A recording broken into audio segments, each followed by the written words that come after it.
अस्सलामु अलैकुम रहमतुल्लाहि वबरकातुहू। आज जो है SLC सेकेंड लैंग्वेज कन्नड़ यानी द्वितीय भाषे कन्नड़ में परिष्कृत पाठ्यपुस्तक का भाग 2 यानी पार्ट 2 का जो टेक्स्ट बुक है पाठ्यपुस्तक का है। तो उस किताब का जो है ग्रामर जो है आज ग्रामर क्लास कर रहे हैं, तो व्याकरण तरगति है। तो इसमें हमें उस किताब में का आज ग्रामर पार्ट जो है हमें करेंगे। तो आज व्याकरण क्लास में क्या रहता है तो जो कि परिष्कृत पाठ्यपुस्तक का 2 में का आता है छंदस्सु, जो कि तुमने छंदस्सु को तो क्या इसमें कितने किस्म आती, छंदस्सु में क्या क्या चीज़ें आती, ये किस रिलेटेड का ग्रामर है, ये इसको हमें अब डिटेल से और एग्जाम्पल के साथ, मिसालों के साथ और रूल्स एंड रेगुलेशन के साथ कंप्लीट ये छंदस्सु के बारे में और अलॉन्ग विथ डेफिनेशन। तुम्हें डेफिनेशन अभी बाहर करने की रट्टा मारने की अभी ज़रूरत नहीं, जस्ट समझ लो इसके टर्म्स कंडीशंस क्या आती, इसके मिसालें किस तरह से आती, जस्ट इनको समझ ले को उसको अपने जो टेस्ट में एग्ज़ाम में जो देती हैं उसके ऊपर क्वेश्चन को तुम्हें अप्लाई करो, so will get easy marks. तो आज छंदस्सु करेंगे, कन्नड़ व्याकरण तरगति है ये।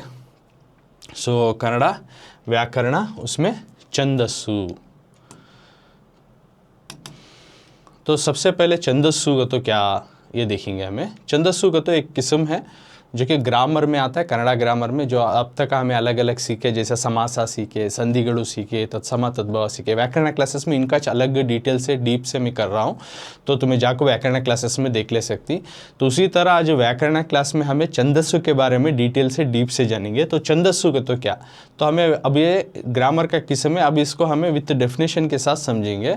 सबसे पहले मैं ये छंदस्सु को तो क्या करको डेफिनेशन पढ़ता हूँ, उसके बाद तुम ना वर्ड टू वर्ड जो है समझाने वाला हूँ। ओके, तो छंदस्सु, so you can see here छंदस्सु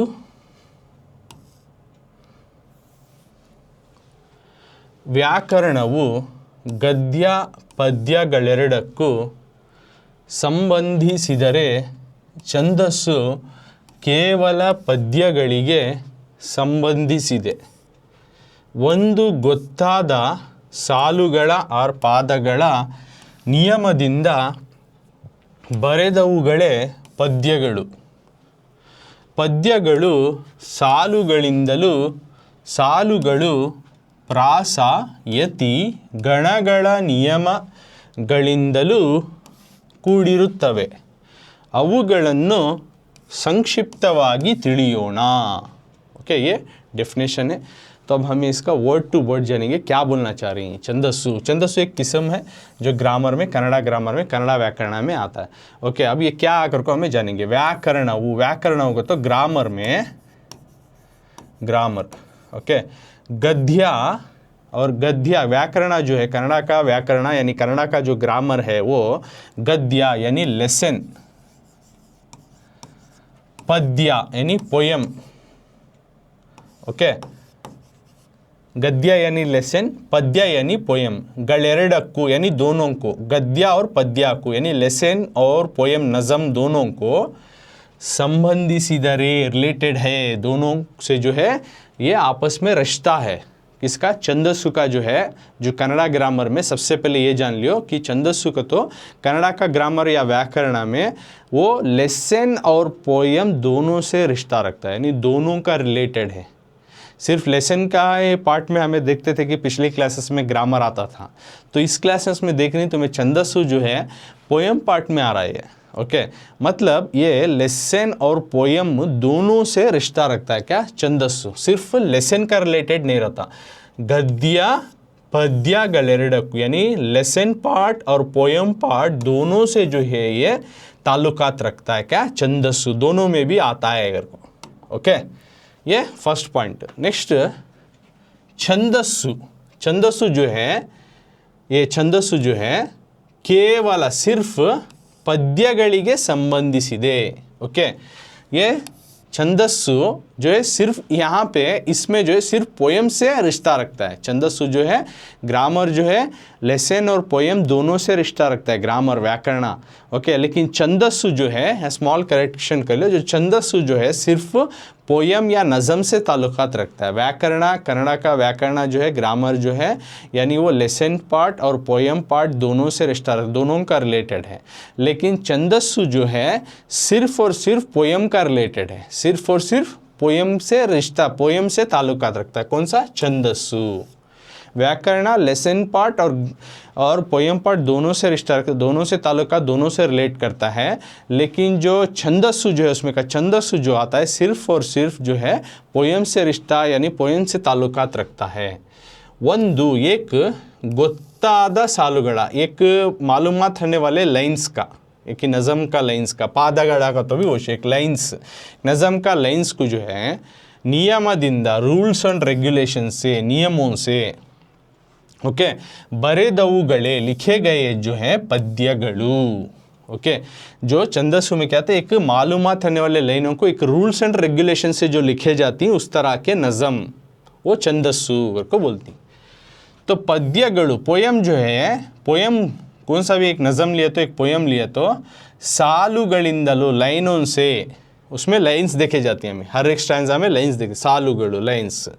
बाद में सालुಗಳ प्रास, सालुಗಳು में उसमें राइमिंग लेटर्स देखती, सालुಗಳು प्रास, सालुಗಳು लाइन्स और उसमें का प्रास यानी प्रासा का तो क्या, यति का तो क्या, गणा, सभी ये जो हायर डिटेल से हमें समझती हैं, मोटा मोटा तुमने समझा रहा हूँ। तो सालुಗಳು में क्या रहता है, प्रासा रहता है ओके, बाद में यति रहता है, बाद में गणा गड़ा, ये तमाम चीज़ें रहती हैं। ये तुम्हें वो नेक्स्ट जो आने वाले स्टेप्स में जानती, प्रासा का तो क्या, यति का तो क्या, गणा का तो क्या, तमाम चीज़ें ओके। तो इसमें पोयम से, पोयम जो है लाइनों से, और लाइन में जो है प्रासा यति गणा इनके रूल्स एंड रेगुलेशन से, नियमಗಳಿಂದಲೂ, इनके नियमों से, इनके रूल्सों से बना हुआ रहता है, ಕೂಡಿರುತ್ತದೆ। अब इनको अवुಗಳನ್ನು, इनको जो है संक्षिप्तವಾಗಿ डिटेलली डीपली जो है हम लोग समझेंगे, ತಿಳಿಯೋಣ डीपली। अब हमें उसको अंडरस्टैंड करेंगे, सीखेंगे, समझेंगे को बोल रही ओके। तो इसमें क्या बोल रही है, मेन छंदस्सु का तो सबसे पहले व्याकरण आता है यानी ग्रामर, व्याकरण का तो ग्रामर वो लेसन और पोयम पार्ट दोनों से रिश्ता रखता है, दोनों से ताल्लुकात रखता है। कौन सा भी कन्नड़ा का ग्रामर उठा लियो वो पोयम और लेसन दोनों से ताल्लुकात रखता है। उसमें छंदस्सु कर को जो ये है छंदस्सु पार्ट, पहले क्या बोले हमें, लेसन और पोयम नहीं, ये सिर्फ एक करेक्शन कर लियो, थोड़ा मिस्टेक करें। तो छंदस्सु जो है सिर्फ और सिर्फ पोयम से रिश्ता रखता है, पोयम से ताल्लुकात, पोयम से रिलेटेड रखता है। तो व्याकरण जो है लेसन और पोयम दोनों से रिश्ता रखता है, लेकिन छंदस्सु जो है ये जो है सिर्फ और सिर्फ पोयम से ताल्लुकात रखता है ओके। और इसमें क्या बोल देंगे, तो एक मालूमात रहने वाले लाइन्स को जो है रूल्स एंड रेगुलेशन से लिखा जाने वाला पोयम उसको ओके। इसमें छंदस्सु में ये आता है यानी एक मालूमात रहने वाले लाइन्स को जो है रूल्स एंड रेगुलेशन से लिखा जाता है। और पोएम्स के जो लाइना, पोएम जो है लाइनों से और लाइन्स जो है उसमें प्रासा यति गणा इनके नियमों से, इनके रूल से जो है बना हुआ रहता है। अब उनके बारे में हमें डिटेल से जानेंगे, अವುಗಳನ್ನು संक्षिप्तವಾಗಿ उनको अब हमें डिटेल से जानेंगे। क्या प्रासा का तो क्या, यति गणा ये सब आती, इसको हमें अब वर्ड टू वर्ड जानेंगे। छंदस्सु में प्रासा का तो क्या, यति का तो क्या, गणा का तो क्या, ये तमाम चीज़ें भी इंपॉर्टेंट से सब मायने रखते हैं। सो छंदस्सु में प्रासा यति गणा, अब ये का तो क्या कर को हमें अब जानेंगे नेक्स्ट ओके।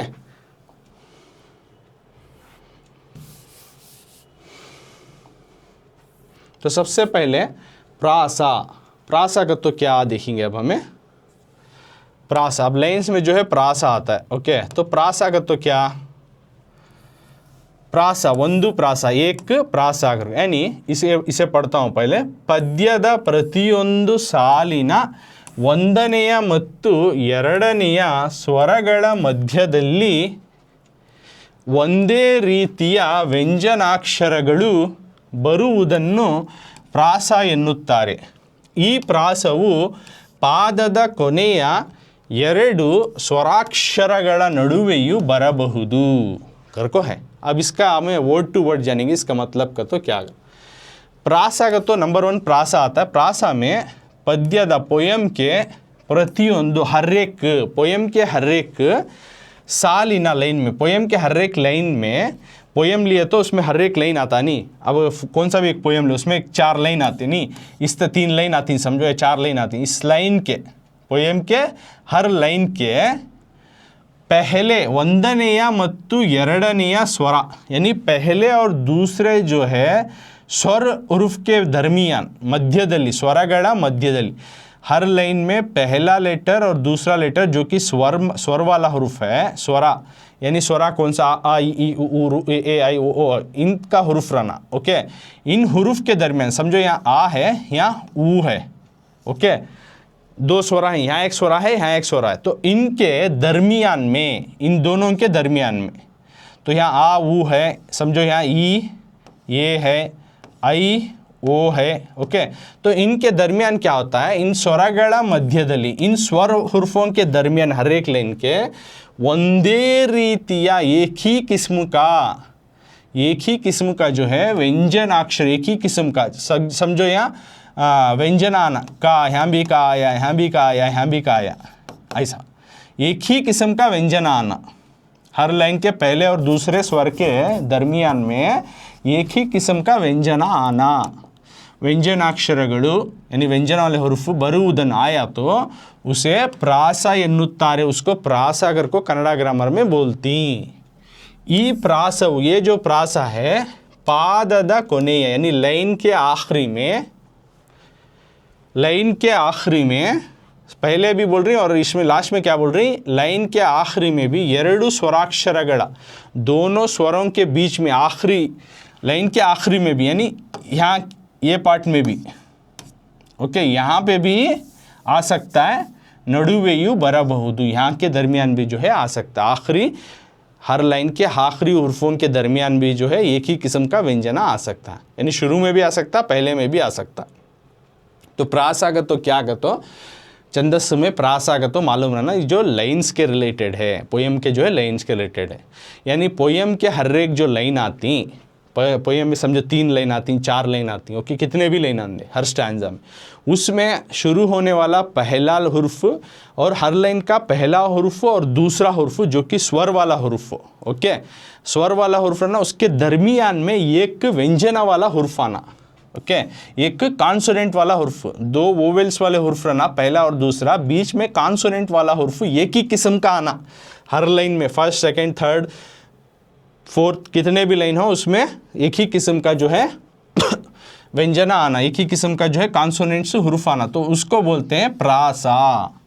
ये शुरू में भी आ सकता है और लाइन के पादದ ಕೊನೆಯ कहते हैं सालुಗಳು को, तो लाइन्स को, यानी नज़म के जो लाइन्स रहती उसके आखिरी में भी 2 जो स्वरा लेटर के दरमियान, 2 जो वोवेल्स के दरमियान जो भी जो है एक कॉन्सोनेंट हुर्फ आ सकता है। ओके, तो उदाहरण एग्जाम्पल में क्या बोल रही हैं, देखो एक एग्जाम्पल यहाँ, उदाहरण एग्जाम्पल ಕಡೆಗೆ ಹಾಯವು ಕಂಗಳಿ ಬಲ ಗಡಲ ಮನವೀಸಾಡಲಾರದು ಒಡಲು ವಿಡಿದಿರಲೇನ ಕಾಣಲು ಬಾರದದ್ಭುತವಾ। अगर को एक लाइन क्या, एक लाइन पढ़ता हूँ, एग्जाम्पल मिसाल में बोल रहे हैं सब। कड़ेगे हायವು ಕಂಗಳಿ ಬಲ ಗಡಲ ಮನವೀಸಾಡಲಾರದು ಒಡಲು ವಿಡಿದಿರಲೇನ ಕಾಣಲು ಬಾರದದ್ಭುತವಾ। एक मिसाल के तौर पे एक 3 लाइन देखो, एक पोएम का एक नज़म का, तो इसमें हमें अब देखना कि हर पहले लाइन के हर पहले और दूसरे हुर्फ के दरमियान का जो है व्यंजना सेम है क्या। देखो कड़ेगे, का का तो यहाँ आ साउंड आ रहा है, गे का तो यहाँ साउंड आ रहा है, बीच में क्या है, बीच में क्या है बच्चों, डे है, यानी डा वाला हुर्फ है। ओके, डे डा क्या तो भी एक व्यंजना डा मिलेगा हमने। अब यहाँ देखो गा का तो यहाँ क्या आ रहा है, अगेन सी गा का तो अगेन आ का साउंड आ रहा है, यहाँ ला का तो भी ला में आ, ला ग का तो आ साउंड, देखो ग का तो आखिरी में साउंड आवाज़ क्या आता है, आ का नहीं, वो आ, ला का तो आ का आवाज़ है। ओके, अब दरमियान में हुर्फ क्या है, डा है, सेम व्यंजना है, पहला भी वोच है दूसरे में भी वोच है। ओके, तो यहाँ एज पर द प्रासा का तो उसका मिसाल दे रही सुनो, यानी लाइन के शुरुआत के जो है पहले और दूसरे हुर्फ के दरमियान का जो है व्यंजना सेम रहना और दोनों स्वरां के दरमियान में रहना, तो उस हर व्यंजना में एक एक स्वरा मिलकर जो है व्यंजना बनता है, ये तुम्हें ऑलरेडी मालूम है। ओके, तो नेक्स्ट तीसरा लाइन में देखो, अब सी इन द थर्ड लाइन, वडलू का तो वो का तो यहाँ ऐसा आता है, लू का तो यहाँ पे ऊ आता है, लू का तो ऊ आता है। ओके, तो यहाँ डा, यहाँ पे क्या है डा, ओके देखो ये डा और ये डा तीनों में जो है सिमिलैरिटी है, तीनों में जो है एक ही किस्म है। डा है, यहाँ भी डा है, यहाँ भी डा है, अलग अलग नहीं है, पूरे भी एक ही हैं। तो यहाँ पे बोल रही नहीं, हर लाइन के जो है पहले और दूसरे हुर्फ के दरमियान का जो व्यंजना रहता है, व्यंजना वाला हुर्फ स्वरा के दरमियान, देखो हर हुर्फ व्यंजना में एक स्वरा का आवाज़ निकलता तो उनके दरमियान का जो हुर्फ आता है वो व्यंजना रहना, कॉन्सोनेंट साउंड जो कि डा डा डा है और सेम रहना। ओके वंदे रीतिया, ओके एक ही किस्म का आया तो उसे बोलती हैं प्रासा। तो हो गया प्रासा, हर लाइन में शुरुआत के दोनों हुर्फ के दरमियान का जो है व्यंजना वाला हुर्फ आया। ओके यहाँ ये स्वरा कौन सा तो बंद है, लेकिन व्यंजना कौन सा है, यहाँ भी डा वाला छे, यहाँ भी डा वाला छे, यहाँ भी डा वाला, इसको येत्वा दी, लेकिन इन्हें कौन सा व्यंजना, ये भी डा छे, ये भी डा छे, ये भी डा छे, सेम वंदे रीतिया व्यंजना, तो उसको बोलती हैं प्रासा। प्रासा ऐसा ओके छंदस्सु में अगर तुम ना प्रास आगत तो क्या आगत तो ऐसा मालूम होना। ये ऐसा शुरू में भी आ सकता है बोल रही, और कुछ नज़मों के आखिरी में भी, आखिरी के हुर्फों के दरमियान में भी आ सकता है। ओके तो एक शुरुआत का एग्जाम्पल मिसाल के तौर दी, ये प्रास आगत तो क्या और प्रासा का एग्जाम्पल विथ एग्जाम्पल तुम ना समझाया। ओके अब उसी का कंटिन्यू,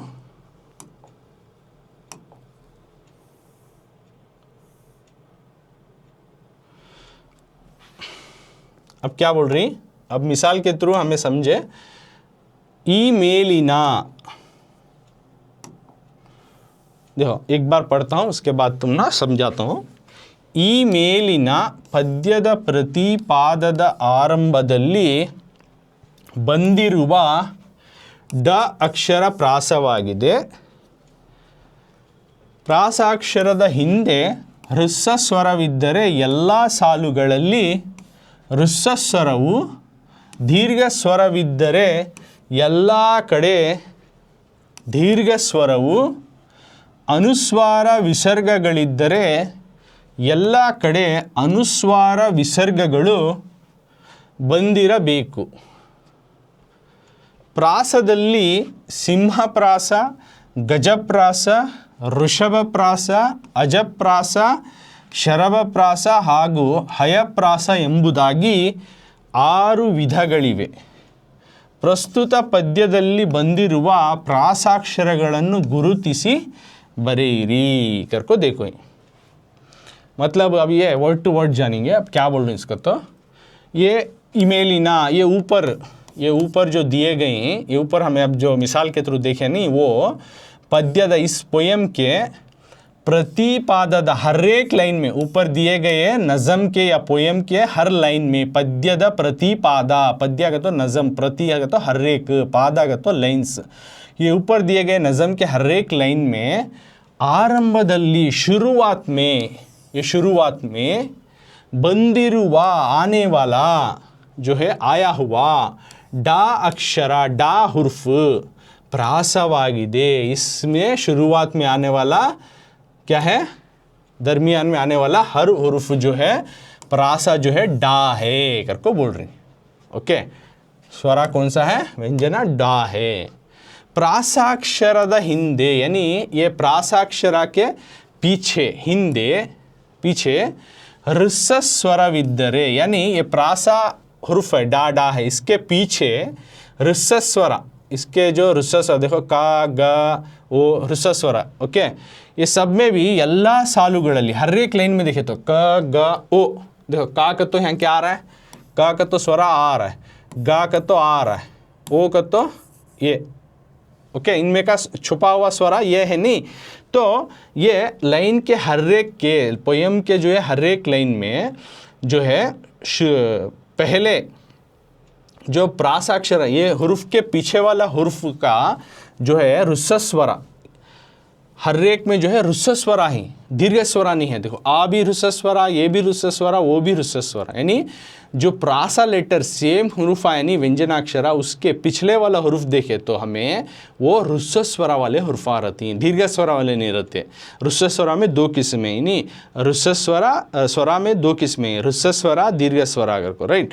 तो ह्रस्व स्वरा वाले आती, दीर्घ स्वरा वाले नहीं आते. ये प्रासा हुर्फ यानी सिमिलैरिटी रहने वाले लेटर्स के पीछे वाले हुर्फ को हमें देखेंगे तो वो ह्रस्व स्वरा वाले हुर्फा ಹುರ್ಫಾ रहती जो कि हमें खींच को नहीं पड़ते, ऐसे ಹುರ್ಫಾ रहती ಎಲ್ಲ ಸಾಲುಗಳಲ್ಲಿ हर एक लाइन में ಹ್ರಸ್ವ ಸ್ವರವು और दीर्घ ಸ್ವರವಿದ್ದರೆ और दीर्घ स्वर रहा तो ಎಲ್ಲ ಕಡೆ दीर्घ स्वरವು, अगर दीर्घ स्वर रहा तो हर एक उदन दीर्घ स्वर भी रहता है। अनुस्वार विसर्गಗಳಿದ್ದರೆ और अगर अनुस्वार विसर्ग आया तो हर एक उदन भी ಎಲ್ಲ ಕಡೆ अनुस्वार विसर्गಗಳು ಬಂದಿರಬೇಕು। अनुस्वार विसर्ग यानी अम अह यानी इनो अनुस्वार का तो अम, विसर्ग का तो आहा, ये वाले हुर्फा, राइट। तो ऐसे हुर्फा आको रहना।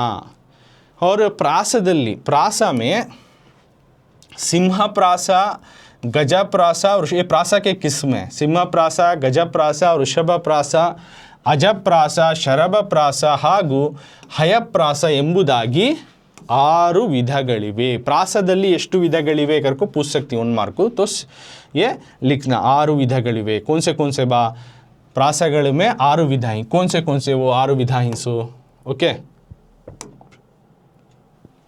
कौन से इन सको तो एक देखो, सिंह प्रासा, गज प्रासा, ऋषभ प्रासा, अजब प्रासा, शरभ प्रासा, हया प्रासा, इस तरह के 6 किस्म के प्रासें 6 ವಿಧಗಳಿವೆ। और प्रस्तुत पद्यದಲ್ಲಿ प्रेजेंट पोएम जो तुमने देखो ही निट्टोटದಲ್ಲಿ हायदनु बिट्ट मंदिಯಲ್ಲಿ करको, इसमें ಬಂದಿರುವ आए हुए इस नज़म में प्रासाक्षरಗಳನ್ನು प्रासा वाले हुर्फों को गुरुतिसी बरेरी आइडेंटिफाई करको लिखो करको देखो ही। तो प्रासा में 6 किस्म हैं, इस नज़म में जो आए हुए प्रासा वाले और सिमिलर वाले हुर्फां जो व्यंजना वाले में आको नहीं, ऐसे हुर्फां को आइडेंटिफाई करको लिखो करको देखो इस। तो ये स्टैंजा में हमें क्या समझना का, तो सबसे पहले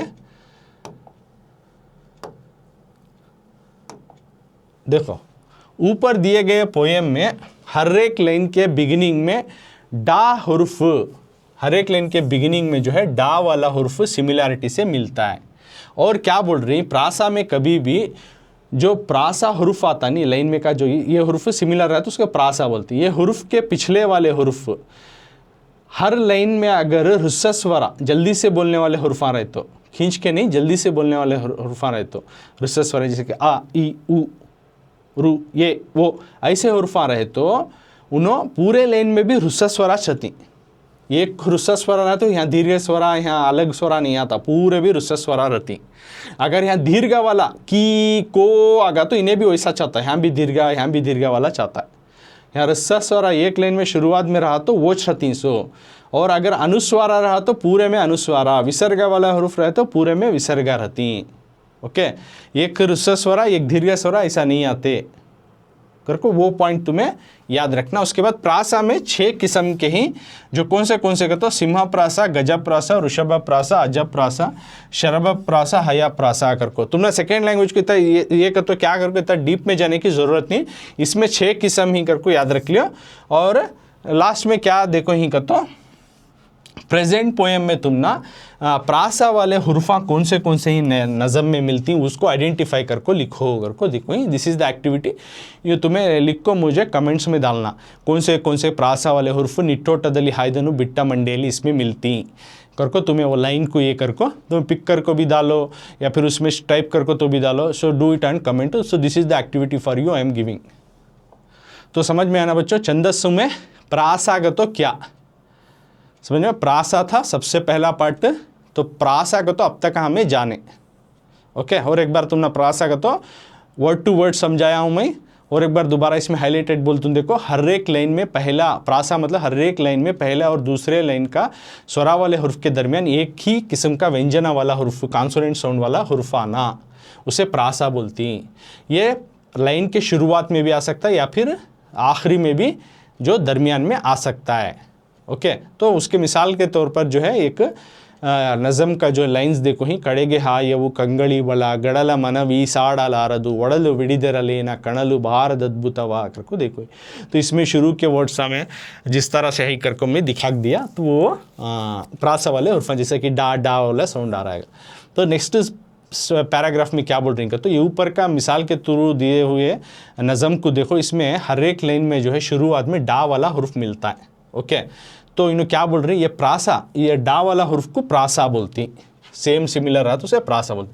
तो इसके पीछे अगर ह्रस्व स्वर है तो पूरे ह्रस्व स्वर वाले रहती पीछे वाले उर्फा, अगर दीर्घ स्वरा वाला हुर्फ है तो पीछे वाले उर्फा पूरे दीर्घ स्वरा रहती। अगर अनुस्वारा विसर्ग से भरे हुए आए हुए उर्फा रहे तो पूरे भी उसके पीछे वाले उर्फा अनुस्वारा दीर्घ से ही जुड़े हुए उर्फा आती। और प्रासा में 6 किस्म 6 विधा कौन से सिंह प्रासा, गजा प्रासा, ऋषभ प्रासा, अजब प्रासा, शरभ प्रासा और हया प्रासा। अब ये का तो क्या करको डिटेल से तुम्हें जाने की जरूरत नहीं, सेकेंड लैंग्वेज में यत्ता तुम्हें जान लिख लो प्रासा का तो क्या, उसमें कितने किस्म। और इसमें कुछ तुमने नज़म में जो आए हुए प्रासा को आइडेंटिफाई करको लिखो, तुमने एज एक्टिविटी में देखो, तुम्हें कमेंट्स करको म्हणजे आंसर वो डालना। नेक्स्ट अब सेकेंड पार्ट हमें छंदस्सु में अब प्रासा का तो क्या समझे। ओके, प्रासा, व्हाट इज प्रासा वी हैव अंडरस्टैंड। अब प्रासा के बाद क्या आता है, यति करको आता है। यति का तो क्या करको हमें देखना। अब यति का तो क्या, ओके सेकेंड यति, यति का तो क्या पहले पढ़ता हूँ, उसके बाद वर्ड टू वर्ड तुमना समझाता हूँ। ಪದ್ಯಗಳನ್ನು ಓದುವಾಗ ಅರ್ಥಕ್ಕನುಸಾರ ಅನುಸರಿಸುವ ನಿಲುಗಡೆಯನ್ನು ಯತಿ ಎಂದು ಕರೆಯಲಾಗುತ್ತದೆ.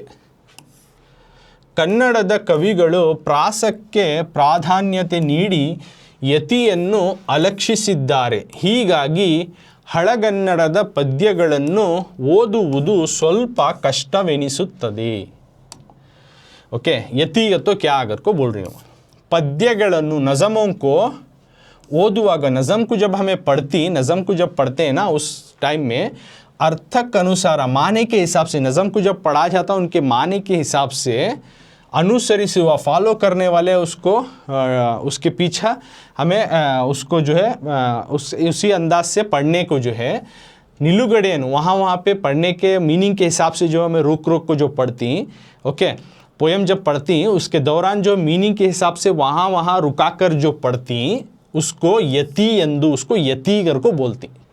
छंदस्सु में जो यति कर को जो आता है करेयलागुತ್ತದೆ बुलाती कर, यति कर को बुलाती, यति कर को बुलाती, यति जो है छंदस्सु में आता है। ओके, यति का तो क्या का तो जब पोएमों को नज़मों को कन्नड़ा के पढ़ा जाता है तो माने के हिसाब से वहाँ पर हमें रोक कर पढ़ा जाता है। अनुसरिಸುವ निलुगड़ेಯನ್ನು वहाँ पे रोक कर जो पढ़ा जाने को जो है उसको जो है यति कर को कन्नड़ा में जो छंदस्सु में आता है उसको बोलती। ओके, तो ये याद रख लेना डेफिनेशन तुम्हें। यति का तो क्या का तो ಪದ್ಯಗಳನ್ನು ಓದುವಾಗ ಅರ್ಥಕ್ಕನುಸಾರ ಅನುಸರಿಸುವ ನಿಲುಗಡೆಯನ್ನು ಯತಿ ಎಂದು करेयलागुತ್ತದೆ। यति का तो क्या को तुमना समझ में आगा। जैसे पोएम पढ़ती हमें माने के हिसाब से वहाँ पे रुक के जो पढ़ने को जाती उसको बोलती यति। और कन्नड़ा में जो है कविಗಳು कन्नड़ा के जो पोएट्स ही ऑथर्स ही इनो प्रासा को ज़्यादातर जो है प्रासा जो आता है कन्नड़ा में है नहीं इसको प्राधान्यता इसको ज़्यादा इम्पोर्टेंस दी। कन्नड़ा के पोएट्स जो ही इन्हों ज़्यादातर जो है प्रासा को ज़्यादा इंपॉर्टेंस देखो हिस्सो। ओके, प्रासಕ್ಕೆ ಪ್ರಾಧಾನ್ಯತೆ ನೀಡಿ ಯತಿಯನ್ನು यति जो आता है ग्रामर में उसको अलक्षिसिದ್ದಾರೆ, उसको नेग्लेक्ट कर कोई ज़्यादा कन्नड़ा के पोएट जो आती उन्होंने प्रासा को ज़्यादा इंपॉर्टेंस देखो ही।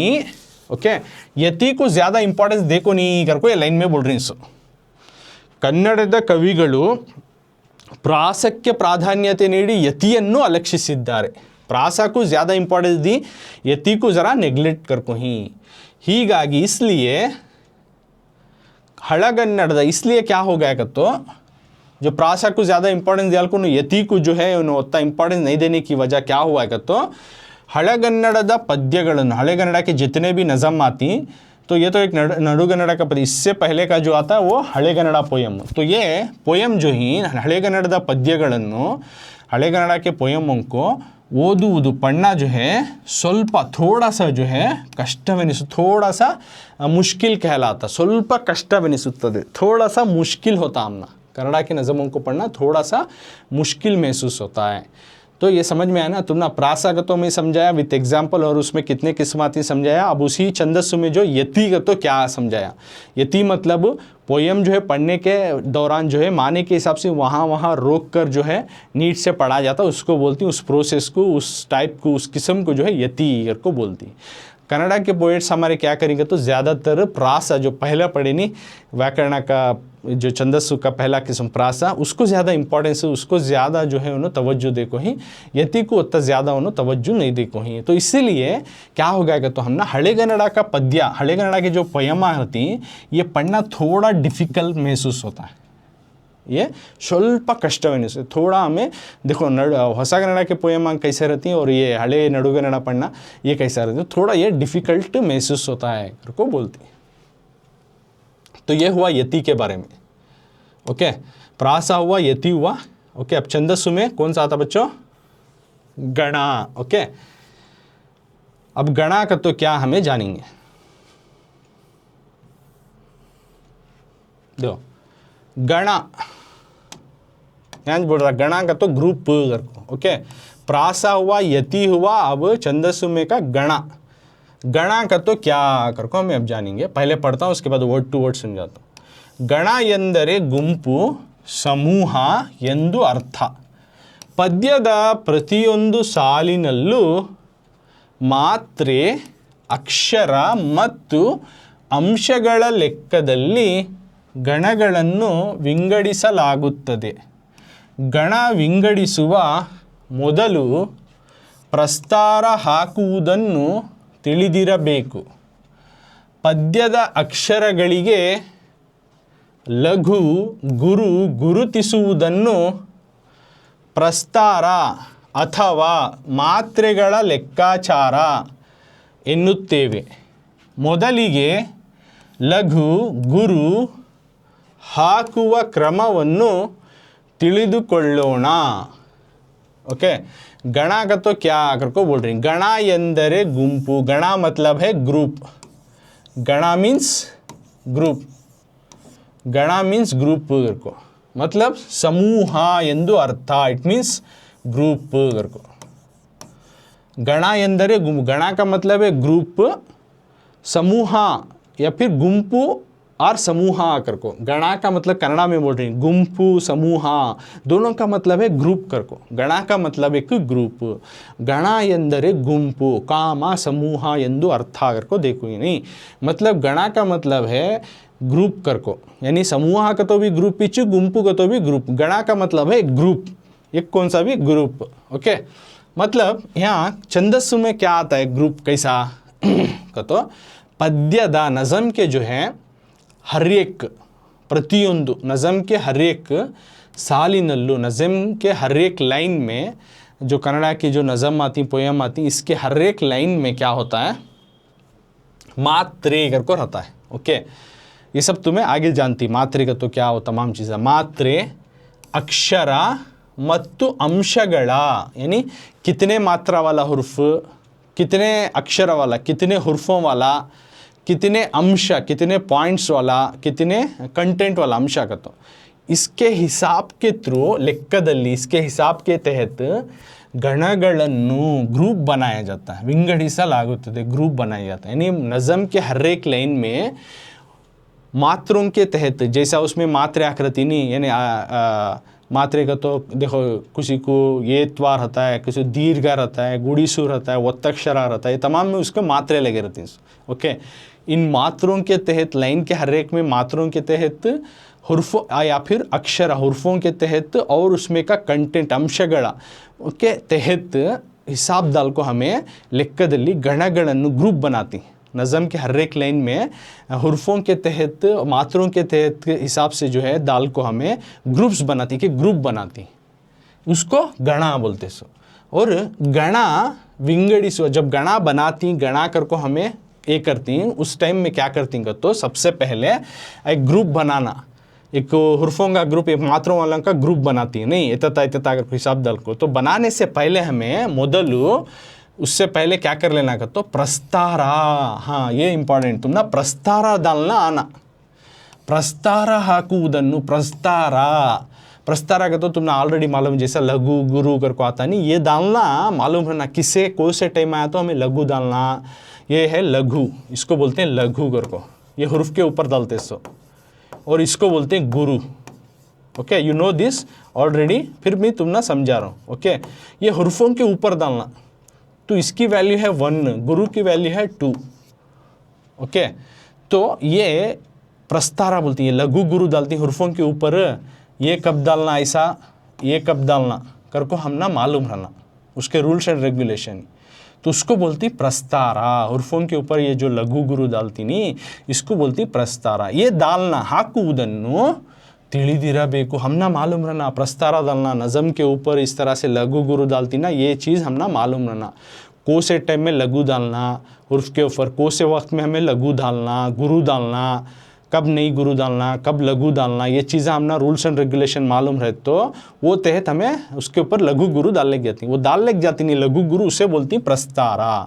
ये डालना हमने आना, ये डालना आना तो हमना लघु गुरु के रूल्स मालूम रहना कब डालना सो कर। पद्यದ अक्षरಗಳಿಗೆ पोयम के हुर्फों को लघु गुरु, मैं ऑलरेडी बताया लघु इस तरह से डालती और गुरु जो है हुर्फ के ऊपर ऐसा डालती। ये हुर्फों के पोयम के हुर्फों को लघु गुरु गुरुतिसुदन, लघु गुरु कर को जो है मार्क करती, आइडेंटिफाई करती नहीं, उसको प्रस्तारा, उसको प्रस्तारा या फिर अथवा मात्रेगड़ा लेक्काचारा, उनको क्या बोलती, इस तरह से लघु गुरु डालती नहीं हुर्फों के ऊपर हमें कैलकुलेट कर को, तो उसे मात्रेगड़ा लेक्काचारा या फिर प्रस्तारा अगर को कन्नड़ा ग्रामर में बोलती, जो कि छंदस्सु में आता है। ओके, तो सबसे पहले ಎನ್ನುತ್ತೇವೆ उसको प्रस्तारा, मात्रेगड़ा लेक्काचारा या फिर प्रस्तारा बोलती। ಮೊದಲಿಗೆ सबसे पहले हमना लघु गुरु, लघु या फिर गुरु ಹಾಕುವ ಕ್ರಮವನ್ನು, डालने वाला टाइप, डालने वाला क्रम जो है ತಿಳಿದುಕೊಳ್ಳೋಣ, किस तरह कब डालना सो लघु गुरु, ये हम ना मालूमात कर लेंगे, ತಿಳಿದುಕೊಳ್ಳೋಣ ये हमें मालूमात करेंगे, ये हमें जानेंगे। ओके, मतलब यहाँ गणा का तो क्या कर को हम ना मालूमात करें। गणा मतलब ये याद रख लो, गणा ಎಂದರೆ गुंपु और समूह, गणा मतलब एक ग्रुप अगर को, यानी पोयम के हर एक लाइन में जो है मात्रों के तहत, उर्फों के तहत हमें कैलकुलेट कर को हिसाब डाल को जो है गणा यानी ग्रुप बनाती, उर्फों का एक ग्रुप बनाती। ये गणा बनाने के दरमियान, गणा बनाने से पहले हमें सबसे पहले प्रस्तारा डालना हमने आना, यानी लघु गुरु, उर्फों के ऊपर लघु गुरु डालना आना। ओके, ये पोयम के नज़मों के ऊपर डालती, हुर्फ के नज़मों के जो हुर्फा हैं उसके ऊपर, ये तुम्हें आगे जानती कैसा डालना सो कैसा क्या सभी। ओके, ये हुर्फों के ऊपर जो है लघु गुरु डालती, जैसा बोले ऐसा लघु ये गुरु, ये डालने के प्रोसेस को, ऐसा मार्क करने के प्रोसेस के ऊपर, तो इसको बोलती प्रस्तारा हाकुವುದು या फिर ಮಾತ್ರೆಗಳ ಲೆಕ್ಕಾಚಾರ ಎನ್ನುತ್ತೇವೆ। उनको प्रस्तारा डालना, हुर्फों के ऊपर लघु गुरु डाले तो उसको प्रस्तारा या फिर मात्रेगड़ा लेक्काचारा बोलती।